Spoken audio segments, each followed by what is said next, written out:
Lawrence of Arabia اور Lawrence of Pakistan Imran Khan میں مماثلت۔ تحریر اسد آر چودھری۔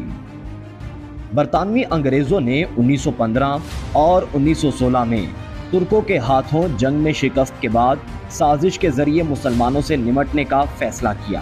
یہ مہم لارنس آف عربیہ کو ملی۔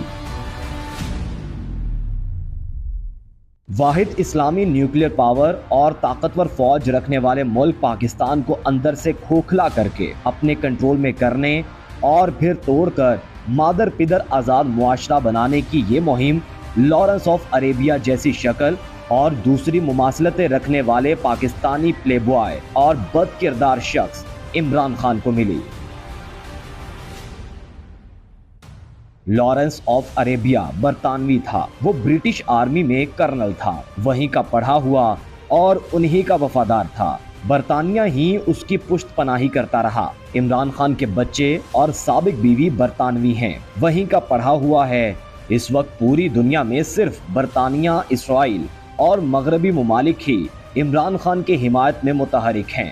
لارنس آف عربیہ نے عربوں کو آزادی کا نعرہ دیا تھا، انہیں ترک فوج کے خلاف ابھارا۔ اسی نعرے نے بعد میں خلافت توڑ دی۔ عربوں کو آمادہ کرنے کے لیے اس نے ان میں قوم پرستی کو ابھارا تھا۔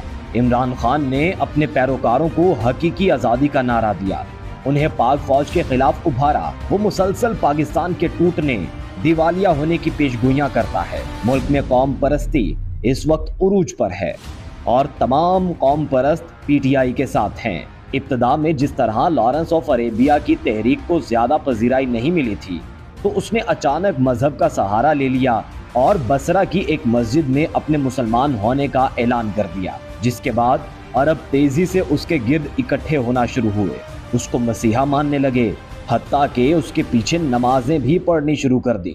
عمران خان کو بھی ابتدا میں پذیرائی نہیں ملی، تو اس نے بھی مذہب کا سہارا لے لیا۔ 2011 میں اچانک اس نے ریاست مدینہ بنانے کا اعلان کر دیا اور اس کے ہاتھوں میں تسبیح نظر آنے لگی، جس کے بعد پاکستان کی جذباتی قوم اس کی جانب راغب ہونا شروع ہو گئی۔ بہت سو نے اس کو مسیحا اور وقت کا ولی ماننا شروع کر دیا۔ لارنس آف عربیہ نے عربوں کو بے وقوف بنانے کے لیے عربوں جیسا لباس پہننا شروع کر دیا۔ عربوں نے کہا ترکوں کا تو لباس بھی ہم سے الگ ہے، لیکن یہ شخص ہم ہی میں سے ہے۔ اسی طریقہ واردات کو اپناتے ہوئے عمران خان نے پاکستانی قومی لباس شلوار قمیض اور پشاوری چپل پہننا شروع کی۔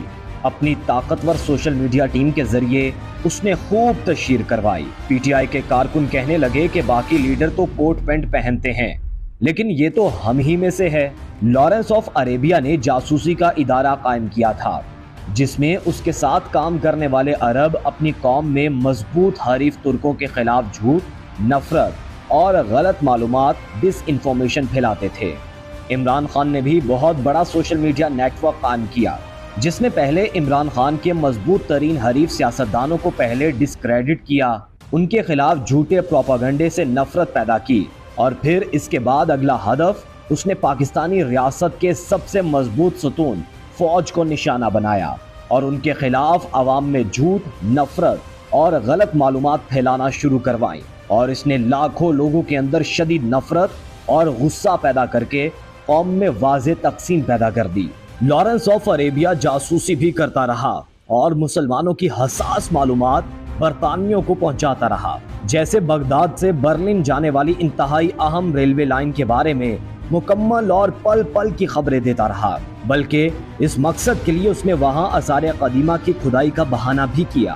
عمران خان نے پاکستان کی حساس ترین معلومات مغرب اور اسرائیل کو دی، سی پیک معاہدوں کی خفیہ تفصیلات دی، پاکستان کا سائفر کوڈ دنیا کے سامنے کھول کر رکھ دیا، پاکستان کا اسٹیٹ بینک IMF کے حوالے کر کے پاکستان کی معیشت کا کنٹرول مغرب کے ہاتھوں میں دے دیا۔